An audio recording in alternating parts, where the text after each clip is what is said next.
মৰমৰ শিক্ষাৰ্থীসকল, তোমালোকৰ পৰীক্ষাত বানান বিষয়ৰ কি ধৰণৰ প্ৰশ্ন হ'ব পাৰে সেই বিষয়ে আজি আমি অলপ আলোচনা কৰো আহা।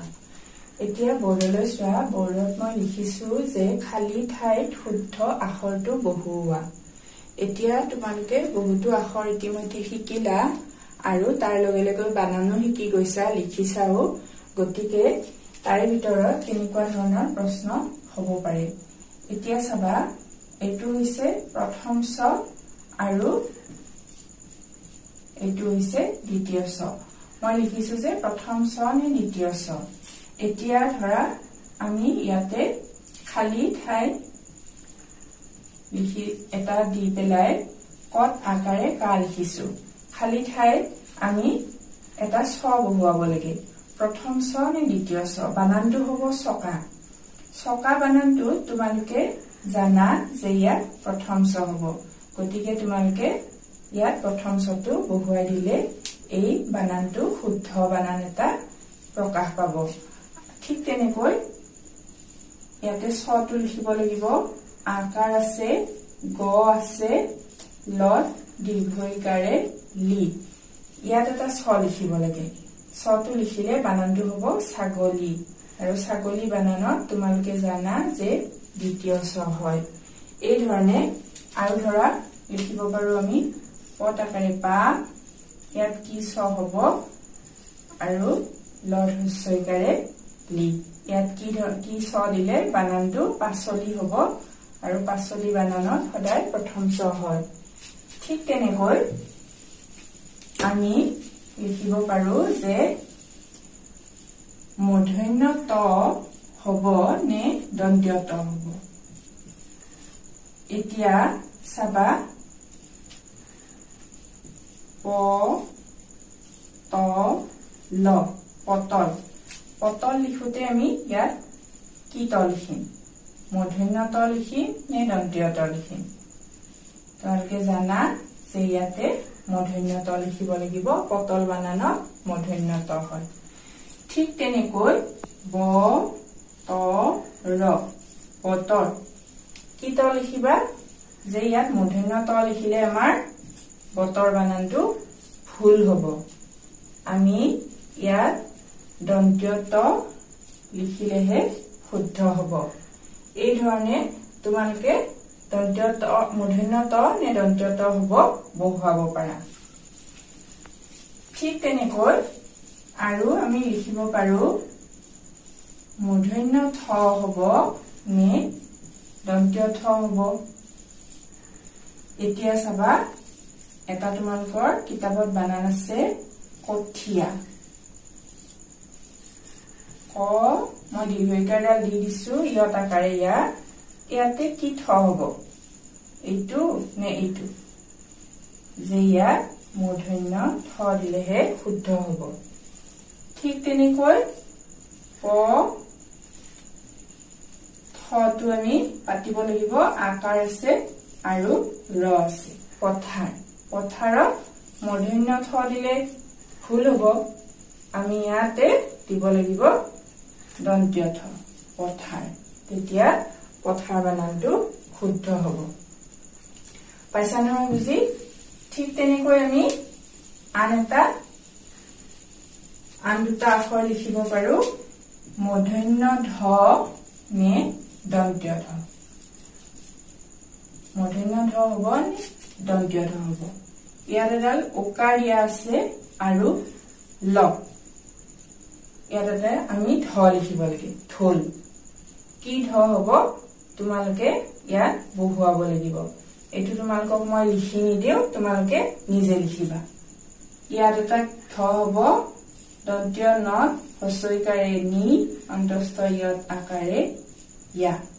ধনিয়া। ধনিয়া বানানটোত কি ধ হ'ব তোমালোকে জানা নহয়। তোমালোকে বহীত এনেধৰণে পাতি পেলাই লিখিবা। কোনটো ধ হয় সেইটো তোমালোকে লিখিবা। ঠিক তেনেকৈ দন্ত্য ন হ'ব নে মূৰ্ধন্য ন হ'ব। এটা বানান আমি ন গ ৰ নগৰ। কোনটো ন হ'ব দন্ত্য ন নে মূৰ্ধন্য ন গ হ্ৰস্বইকাৰ দিছো ইয়াত এটা ন বহুৱাব লাগিব আৰু দন্ত্য ত গ নি ত ইয়াতে কোনটো ন হ'ব দন্ত্য ন নে মূৰ্ধন্য ন তোমালোকে লিখিবা পাইছা নহয় বুজি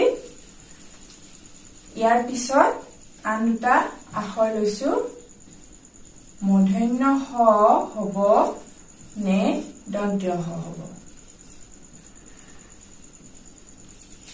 এতিয়া চাবা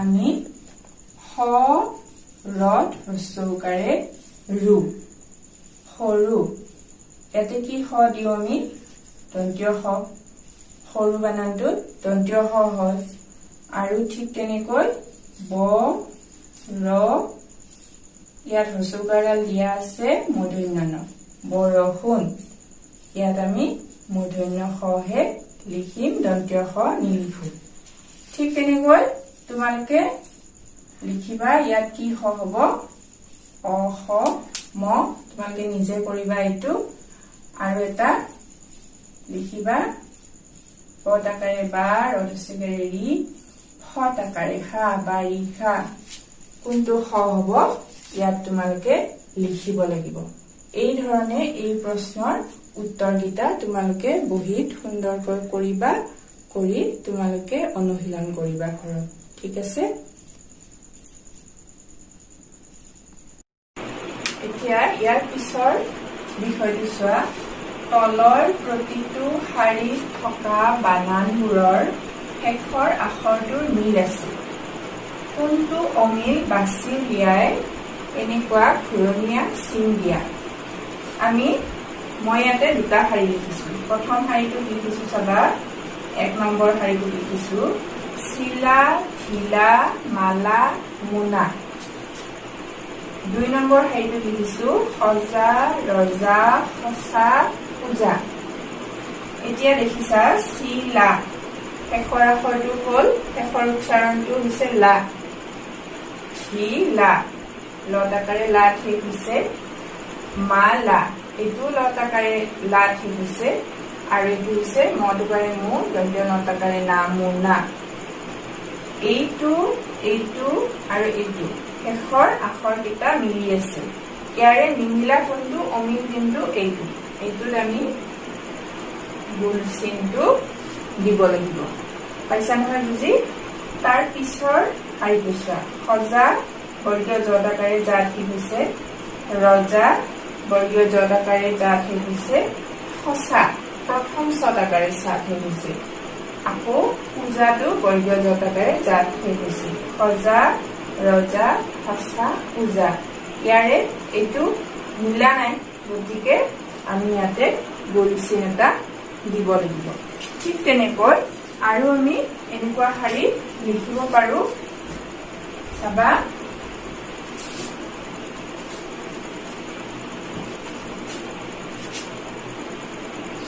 বৰুৱা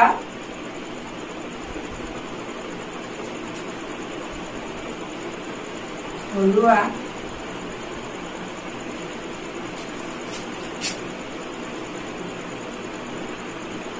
লিয়া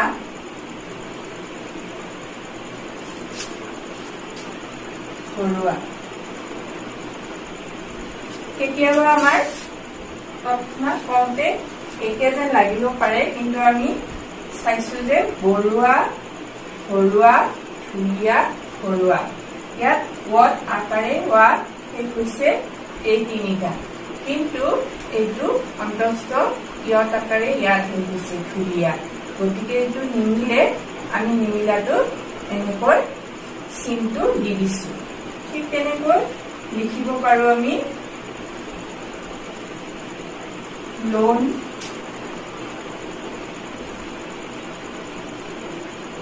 ফোন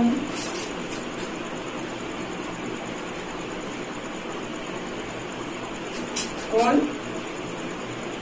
ধৰা ইয়াত লিখিলো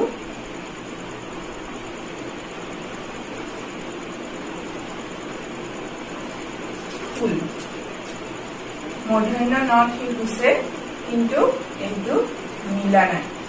ইয়াতে অমিলটো বিচাৰি আমি এই ভুল চিনটো দিব লাগিব। তোমালোকে এই ধৰণৰ প্ৰশ্ন ঘৰত অনুশীলন কৰিবা বানানবোৰৰ পৰা বাছি। ঠিক আছে।